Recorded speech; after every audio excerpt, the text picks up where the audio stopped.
नमस्कार, मैं अंजलि विश्वास। स्वागत है आपका हमारे चैनल में। इस वक्त की बड़ी खबर निकलकर सामने आ रही है। आम आदमी पार्टी के राज्यसभा सांसद संजय सिंह को संसद की कार्रवाई से सस्पेंड कर दिया गया है। जी हां, बिल्कुल सही सुना आपने।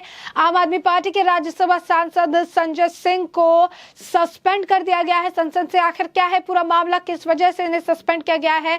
साथ ही साथ एक और खबर निकलकर सामने आ रही है, वो ये है कि सत्येंद्र जैन जो है अब बेनकाब होते नजर आ रहे हैं। ये बात निकलकर सामने आ गई है कि सत्येंद्र जैन को कोई तकलीफ नहीं है, बल्कि वो बीमारी का नाटक कर रहे हैं। क्या है पूरा मामला, आइए सबसे पहले शुरुआत करेंगे राज्यसभा सांसद संजय सिंह के साथ। बता दें आपको कि आम आदमी पार्टी के राज्यसभा सांसद संजय सिंह को संसद की कार्रवाई से सस्पेंड कर दिया गया है। संजय सिंह को नारेबाजी करने, पेपर फाड़कर स्पीकर की चेयर की ओर उछालने के मामले में यह एक्शन लिया हुआ है। संजय सिंह को मौजूदा हफ्ते की कार्रवाई के लिए सस्पेंड कर दिया गया है। बताया जा रहा है कि आम आदमी पार्टी सांसद संजय सिंह सदन के भीतर गुजरात में जहरीली शराब पीने से हुई मौतों के मामलों को उठा रहे थे। इसी दौरान उन पर नारेबाजी करने, पेपर फाड़कर स्पीकर की चेयर की ओर उछालने का आरोप है। संजय सिंह को इस सप्ताह की कार्रवाई के लिए सदन से निलंबित कर दिया गया है। दरअसल गुजरात के बोटाद में हाल ही में जहरीली शराब पीने से 37 लोगों की मौत हो गई, जबकि 50 से ज्यादा लोगों का अस्पताल में इलाज चल रहा है। आप सांसद ने सदन के बाहर भी हंगामा करते नजर आए। अब तक राज्यसभा से 20 और लोकसभा से 4 सांसद निलंबित किए गए हैं, जो कि कांग्रेस पार्टी से हैं। इसके तुरंत बाद राज्यसभा को कुछ देर के लिए स्थगित कर दिया गया था, लेकिन अब कार्रवाई फिर से शुरू हो चुकी है।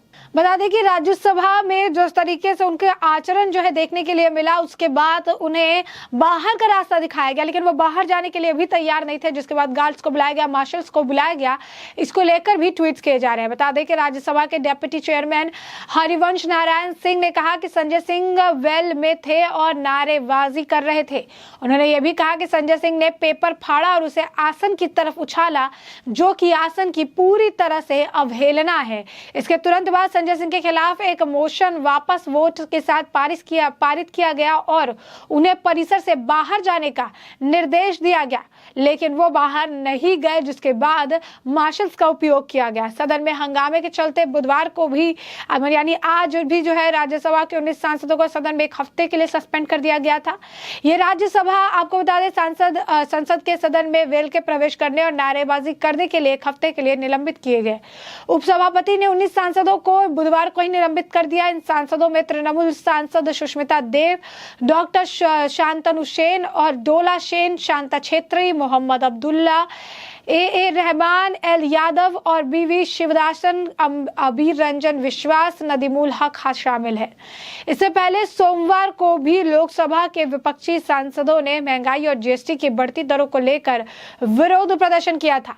लोकसभा में हंगामा करने को लेकर कांग्रेस के 4 सदस्यों की कार्रवाई की गई। मणिकर्णम टेगोर, टीएम जो है प्रतापन, ज्योतिमणि, रमेश हरिदास को इस पूरे सत्र के लिए निलंबित कर दिया गया है। बता दें, इस मुद्दे पर शर्लिन चोपड़ा ने भी ट्वीट करके लिखा कि आम आदमी पार्टी के एमपी संजय राउत को सस्पेंड करने के बाद वो पार्लियामेंट से निकलने से मना कर रहे थे, जिसके बाद मार्शल्स को बुलाया गया। यानी एक के बाद एक बेइज्जती जो है उन्हें झेलनी पड़ी है। आपको बता दें कि दूसरी तरफ दिल्ली के मंत्री सत्येंद्र जैन को एलएनजेपी की बजाय एम्स में भर्ती कराने की मांग ईडी ने की है, क्योंकि उनकी मेडिकल रिपोर्ट्स में छेड़छाड़ की आशंका है। ईडी अधिकारियों का कहना है कि जब वो अस्पताल में भर्ती सत्येंद्र जैन के कमरे में पहुंचे तो वो वहां सो रहे थे और किसी भी मेडिकल उपकरण से उनकी निगरानी नहीं की जा रही थी।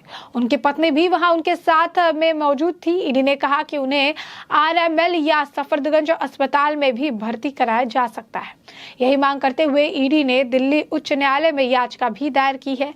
एलएनजेपी अस्पताल दिल्ली सरकार के अंतर्गत ही आती है और दिल्ली में आम आदमी पार्टी की सरकार है। सत्येंद्र जैन इसी सरकार में मंत्री है। ईडी का कहना है कि सत्येंद्र जैन स्वस्थ हैं और बीमारी का बहाना बनाकर अस्पताल में भर्ती है, जिसमें अस्पताल प्रशासन उनका सहयोग कर रहा है।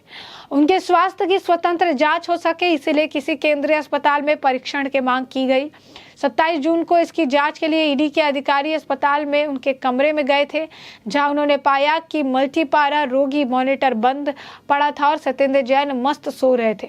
उन्हें कोई परेशानी नहीं दिख रही थी। जैसे कि ईडी के अधिकारी वहां पहुंचे, सत्येंद्र जैन ने तुरंत ऑक्सीजन मास्क पहनकर बीपी जांचने वाला बेल्ट जो है लगा लिया और मॉनिटर चालू करके लेट गए।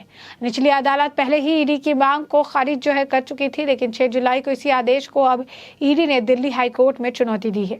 LNJP अस्पताल की वेबसाइट पर सत्येंद्र जैन की तस्वीर प्रमुखता से दिखाई जा रही है, क्योंकि वो दिल्ली के स्वास्थ्य मंत्री हैं। उनके द्वारा यहाँ एक पट्टिका के उद्घाटन की भी तस्वीर है। LNJP अस्पताल के इस संबंध में जवाब मांगा गया और 29 जुलाई को इसकी सुनवाई होगी। उधर पश्चिम बंगाल के शिक्षक भर्ती घोटाले में फंसे TMC के मंत्री पार्थ चैटर्जी ने यही तिगड़ी आजमाई, और लेकिन कलकत्ता हाईकोर्ट ने उनकी याचिका खारिज करते हुए भुवनेश्वर के एम्स में मेडिकल जांच के लिए कह दिया।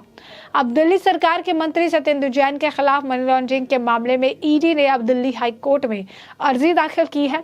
इस अर्जी के जरिए हाईकोर्ट में मांग की है कि सत्येंद्र जैन का मेडिकल परीक्षण LNJP अस्पताल की जगह किसी दूसरे हॉस्पिटल में करवाया जाए। ईडी ने इसके पीछे कारण बताया कि LNJP अस्पताल दिल्ली सरकार के अंतर्गत आता है, लिहाजा वहां से जारी रिपोर्ट की विश्वसनीयता संदेह पर परे नहीं है। ईडी ने इस दौरान कोर्ट में कहा कि सत्येंद्र जैन का मेडिकल परीक्षण LNJP की जगह एम्स और RML के करवाया जा सकता है। गौरतलब है कि सत्येंद्र जैन ने निचली अदालत में खराब सेहत का हवाला देते हुए जमानत दिए जाने की मांग की थी। बाद में सत्येंद्र जैन 15 जुलाई को जो है LNJP अस्पताल में भर्ती हो गए। वर्तमान में ईडी ने LNJP अस्पताल के दिल्ली सरकार के अंतर्गत होने की दलील देकर निचली अदालत में भी मेडिकल जांच कराने की मांग की, लेकिन दिल्ली पुलिस की इस दलील को खारिज करते हुए निचली अदालत ने LNJP को मेडिकल रिपोर्ट पेश करने का निर्देश दिया। गौरतलब है कि इस मामले में 6 जून को छापेमारी की गई थी, जब ईडी ने कुल 2.35 करोड़ रुपए और करीब 133 सोने के सिक्के जब्त किए थे। वहीं से पहले दिल्ली हाईकोर्ट ने सत्येंद्र जैन को बड़ी राहत भी दी थी। कोर्ट के स्वास्थ्य मंत्री सत्येंद्र जैन को मंत्रिमंडल से हटाए जाने की मांग वाली याचिका को खारिज कर दिया था। याचिका में कहा गया था कि हिरासत में जैन अभी भी एक कैबिनेट मंत्री के भत्तों और विशेष अधिकारों का आनंद ले रहे हैं, जबकि उन पर धन संशोधन मामले में गंभीर आरोप है, जिसके लिए कड़ी सजा दी जा सकती है। तो ऐसे में साफ तौर पर एक के बाद एक आम आदमी पार्टी के जो मंत्री हैं, विधायक हैं, उनकी जो मुश्किलें हैं वो बढ़ती नजर आ रही है। एक तरफ संजय सिंह को हफ्ते भर के लिए राज्यसभा से सस्पेंड कर दिया गया है, क्योंकि वहां पर जो है वो काफी ज्यादा नारेबाजी कर रहे थे। उन्होंने कागज फाड़ने के बाद उन्होंने स्पीकर के चेयर की तरफ जो है उसे उछाल दिया, जो कि कहीं ना कहीं सीट की गरिमा की अवहेलना है, ये अपमान की तरह लिया गया। जिसके बाद स्पीकर ने हफ्ते भर के लिए राज्यसभा से निलंबित कर दिया। तो वहीं दूसरी तरफ अगर आप देख रहे हैं तो दूसरी तरफ सत्येंद्र जैन की भी पोल खोलती नजर आ रही है कि सत्येंद्र जैन किस तरीके से ईडी की कार्रवाई से बचने के लिए ढोंग रच रहे हैं, नाटक कर रहे हैं। जब ईडी जाती है वहां पर तो चुपचाप आराम से वो पड़े रहते हैं, बेड पर आराम फरमा रहते हैं। किसी भी मेडिकल उपकरण का इस्तेमाल करके उनकी निगरानी नहीं रखी जाती है, जिससे ये पता चलता है कि वो पूरी तरीके से स्वस्थ है। लेकिन जैसे ही ईडी वहां पहुंचती है तो वो BP वाला बेल्ट लगा लेते हैं, मुंह पे ऑक्सीजन लगा लेते हैं और बीमार होने का नाटक करने लगते हैं।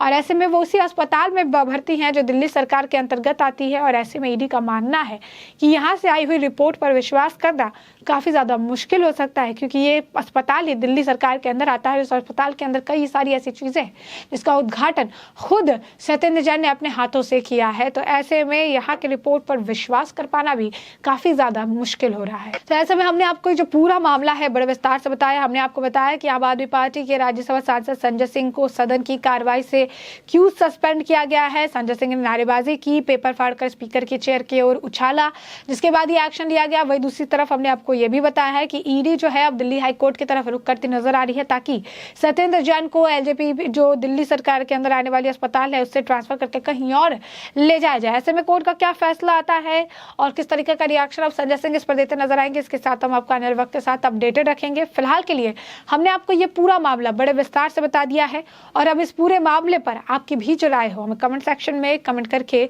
जरूर साझा करें।